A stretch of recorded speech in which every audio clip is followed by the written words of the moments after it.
All right, let's jump right in. Welcome, stakeholders. I'm stepping into my role as your new business head today to walk you through this explainer of our urgent turnaround strategy. Look, there's no sugarcoating it. We are facing an absolutely unprecedented challenge right now.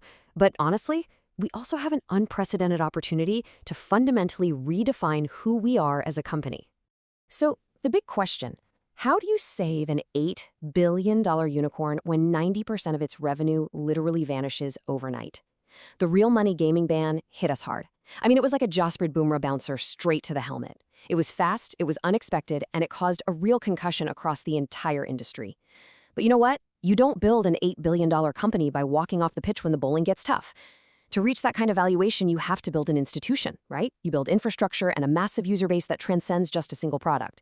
And this explainer is going to outline exactly how we're going to leverage that very foundation to recover, adapt, and ultimately win. So here's our playbook for the turnaround. We're going to cover 5 core areas. First, the RMG ban crisis. Second, constitutional compliance. Third, our new revenue strategy. Fourth, our employee retention game plan. And finally, taking the game global. Okay, let's get into part 1, the RMG ban crisis, and really quantifying the impact. Take a look at this. Before the ban, real money gaming wasn't just a part of the market. It was the absolute engine of India's entire $3.7 billion gaming economy. Just look at that massive 86% slice. It was growing at 18% year over year, and we naturally leaned into it because, frankly, the customer acquisition costs were incredibly favorable compared to the lifetime value of a user. But by halting this overnight, the government didn't just regulate some small niche. They hit the emergency brake on the core driver of the entire Indian gaming space. And because of that, we're seeing collateral damage everywhere. Before the ban, this sector supported over 2 lakh jobs across 400 startups. Now, we're seeing direct competitors like Mobile Premier League slashing 60% of their local workforce just to survive the quarter. Even the absolute giants of cricket are bleeding. The BCCI and IPL are facing up to 1,000 crore rupees in lost sponsorships. So why does this domino effect matter to us? Well, because it means the whole ecosystem is being forcefully reset. Everyone is back to zero on RMG, which completely levels the playing field for this recovery phase. Now for our own scorecard. The blow is heavy. Dream11's paid contests accounted for more than 90% of our revenue. That stream is currently shut down. And let's be honest with ourselves here. Relying on a single revenue stream for 90% of our income was a structural vulnerability. It was something we kind of just tolerated during the hypergrowth years. But now, this crisis is forcing our hand. We absolutely have to fix this imbalance. I build a much more resilient, diversified business model going forward. Which brings us to part 2, navigating constitutional compliance, or as I like to call it, the umpire review. We are currently caught in a pretty complex legal tug-of-war. On one side, you have the federal blanket ban. But on the flip side, legal consultants are pointing out a major constitutional counterargument. Under the Indian Constitution, subjects like betting, gambling, and entertainment are traditionally reserved purely for state legislatures, not the federal government.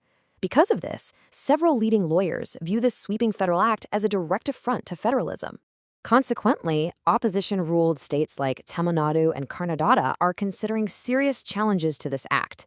In fact, parent companies of our peers, like Head Digital Works, have already taken the ban to the Karnataka High Court.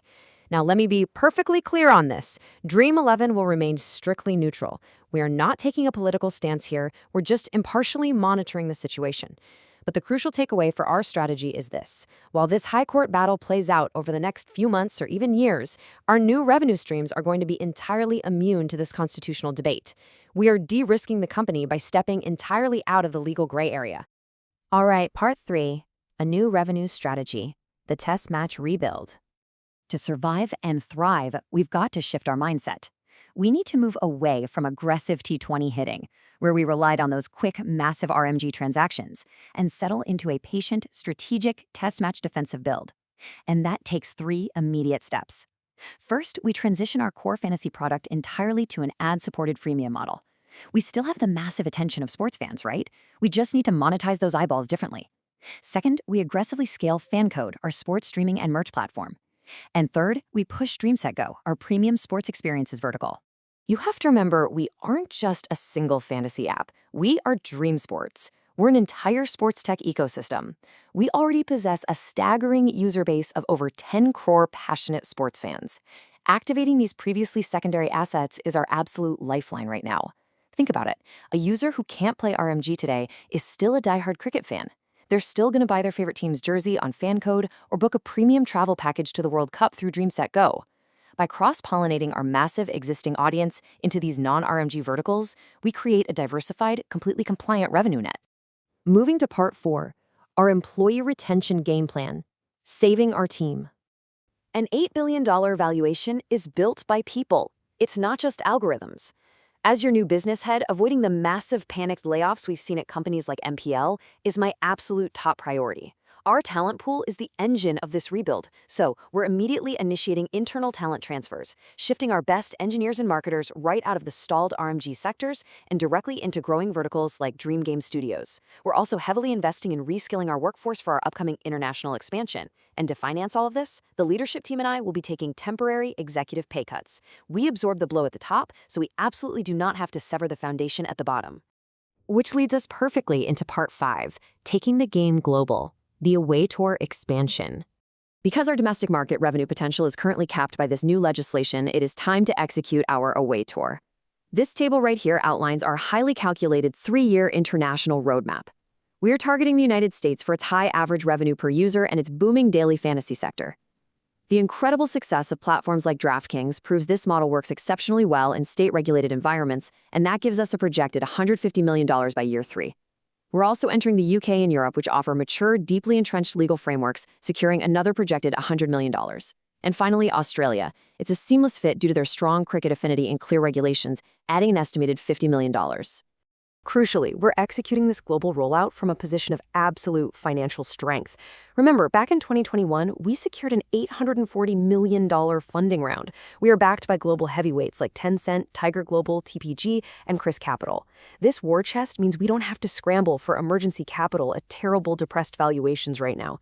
We'll leverage our existing capital reserves and tap into our investors' established global networks to strategically conquer the US, UK, and Australian markets. So yeah, we took a severe hit to the helmet. The sudden loss of 90% of our revenue is a systemic shock that would permanently sideline almost any other company.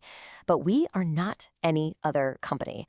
With this structured, decisive pivot into freemium domestic tech, our aggressive push into global markets, and an airtight approach to legal compliance, we are still incredibly dominant in this game. We're adjusting our stance, we're keeping our eyes locked on the ball, and we are more than prepared to smash the next delivery. Stakeholders, the strategy is locked in. We know our domestic constraints. We have a concrete plan to activate our wider sports ecosystem. Our incredible team is secured, and our international roadmap is fully funded. The only question left is, are you ready to execute this playbook with me and build the next truly unshakable era of dream sports?